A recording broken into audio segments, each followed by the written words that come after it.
बिस्मिल्लाहिर्रहमानिर्रहीम पंजाबी खबरों के नाल मैं मिशाल असलम तो तुसीं देख रहे हो CID न्यूज़ नेटवर्क इस्लामाबाद। शामिल करने अज की हैडलाइंस। वज़ीर आज़म इमरान खान मदद करन ते सऊदी वली अहद मोहम्मद बिन सलमान दे शुक्रगुजार। सऊदी अरब ने हमेशा मुश्किल वक्त ते पाकिस्तान का साथ दिता है। सऊदी अरब ने स्टेट बैंक विच $3 मिलियन जमा कराने का ऐलान कर दिता है। पेट्रोलियम मसनूआत की अनामत दे लई $1.2 अरब भी मिलणगे। सऊदी रिलीफ का IMF दे नाल कोई ताल्लुक नहीं है। शौकत तरीन का कहना है कि IMF दे नाल मादे दे नेड़े पहुंच चुके हैं।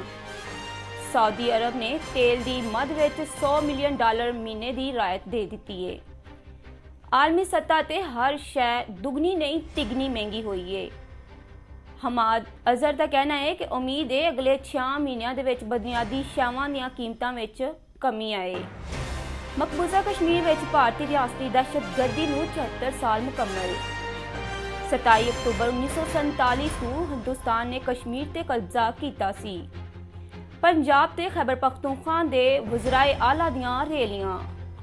इस्लामाबाद विच वज़ारत खारजा दी डी चौक तक रैली। पाकिस्तान दा कश्मीरियां दी सियासी इखलाकी ते सफारती मदद जारी रखने का अज़म।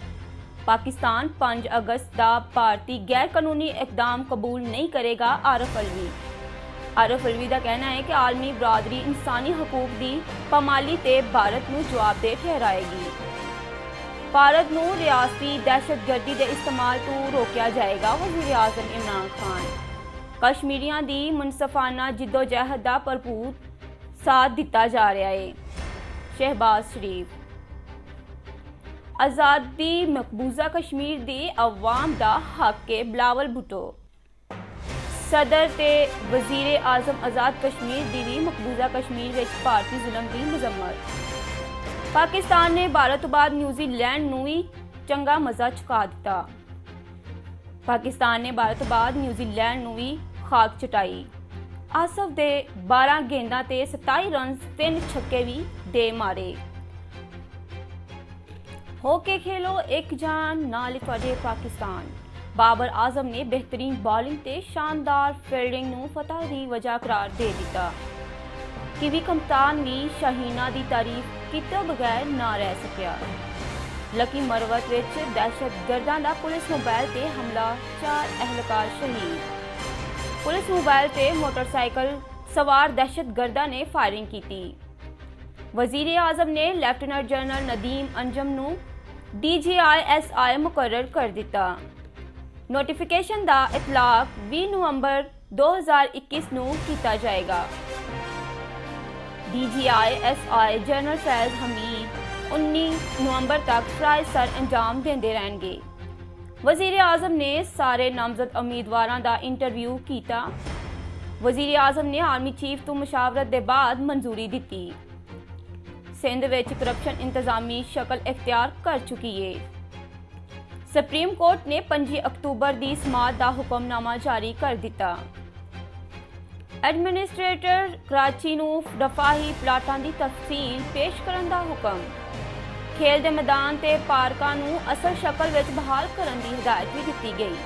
बज़ाहिर सिंध हुकूमत की तजावुज़ात के खात्मे विच दिलचस्पी नहीं। सुप्रीम कोर्ट का कहना है कि नाला मुतासरीन की बहाली तो मुतल्लक वज़ीर आला का जवाब गैर तसल्ली बख्श सी।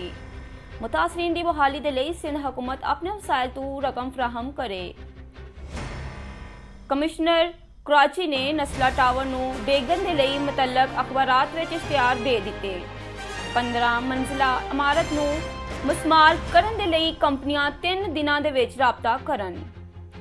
इमारत नूं धमाके दे नाल डान वाली तजर्बाकार कंपनियां नूं फोकियत दी जाएगी। कालाधन तंजीम दा एहतजाज। इस्लामाबाद ते रावलपिंडी विच सिक्योरिटी सख्त। रावलपिंडी विच जगह जगह रुकावटां, लोकां दी शदीद मुश्किलात। रोज रोज दा तमाशा खत्म होना चाहिए। फवाद चौधरी का कहना है कि नबी करीम सल्लल्लाहु अलैहि वसल्लम दी सुन्नत है कि रास्ते दे कंकर नूं भी हटा दिता जाए। इलेक्शन कमीशन ते इल्जामात। फवाद ते आजम सवाती नूं शोकाज नोटिस जारी। ਅਮਰੀਕਾ ਨੇ ਪਾਕਿਸਤਾਨ ਦੇ ਖਿਲਾਫ ਭਾਰਤ ਦੀ ਮਦਦ ਕੀਤੀ ਹੈ। ਗੁਲਬਦੀਨ ਹਿਕਮਤਿਆਰ ਦਾ ਕਹਿਣਾ ਹੈ ਕਿ नहीं चाहते कोई अपनी जंगां दे लई अफगान सरजमीन इस्तेमाल करे। मकबूजा कश्मीर विच खून बहा रहा है, मुजालम हो रहे ने हिकमतयार। लाहौर विच डेंगी तो मजीद 2 मौतां, 367 नवे केस रिपोर्ट होए। सूबे भर विच मजीद 515 अफराद डेंगी तो मुतासर होए। इस्लामाबाद विच भी मजीद 123 अफराद डेंगी दे डंक विच निशाना बन गए।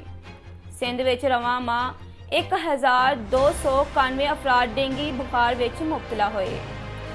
कोरोना तो मौतां ते केसां दी मुसलसल कमी।